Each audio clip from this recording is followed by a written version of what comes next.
यार इतना सोहा पे ट्रस्ट करता है। हाँ, ये कि उसका बिहेवियर बॉसी किस्म का है, लेकिन वो उसको कुछ कहता भी नहीं है। लेकिन सोहा के जो एंगल्स हैं, जो उसके टेंट्रम्स हैं, वो किसी भी तरीके से सीधे होने का नाम ही नहीं ले रहे। वो उसके साथ ऐसे बिहेव करती है जैसे वो उसका कोई सर्वेंट हो, इस तरह से उसको झाड़ देती है।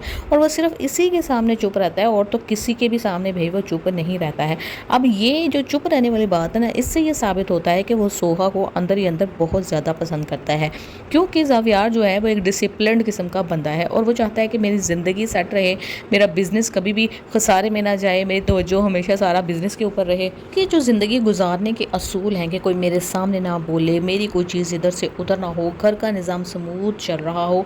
उसे लगता है कि सोहा बिल्कुल ऐसी ही एक परफेक्ट औरत है जो ये सारे काम मेरे लिए कर सकती है। शायद वो अंदर अंदर से ये भी सोच रहा है कि मैं कल को इसके साथ शादी कर सकता हूँ, क्योंकि जब भी वो बाहर कहीं जॉब ढूंढने के लिए जाती है तो उसके पीछे अपने गार्ड्स भेजता है, उसकी एक्टिविटी पे नज़र पड़ता है। अब तक उसको सोहा के अंदर कोई ऐसी कमी नहीं नज़र आई, कोई ऐसी चीज़ नहीं नज़र आई कि उस पर शक कर सके या उससे पूछ सके या डाउटफुल हो सके। इसलिए वो कम्प्लीटली ट्रस्ट करके उसको अपने घर की मैनेजर भी रख लेता है। लेकिन दूसरी तरफ उसे मोहब्बत में हो चुका है धोखा, इसलिए वो इस तरह से इतनी जल्दी किसी को भी अपनी ज़िंदगी में शामिल नहीं करता। अब एंट्री होती है उसकी एक पुरानी कॉलेज की दोस्त की, जो कि उससे उसका दावा है कि वो उससे बहुत ज़्यादा मोहब्बत करती है। वो उसकी बड़ी बहन को आकर बताती है कि मेरा कुछ करो। मैं तो ज़ावियार से बहुत ही ज़्यादा मोहब्बत करती हूँ, मैं उसको बता भी चुकी हूँ, लेकिन वो है कि मेरी तरफ तवज्जो देने के लिए बिल्कुल भी तैयार ही नहीं है।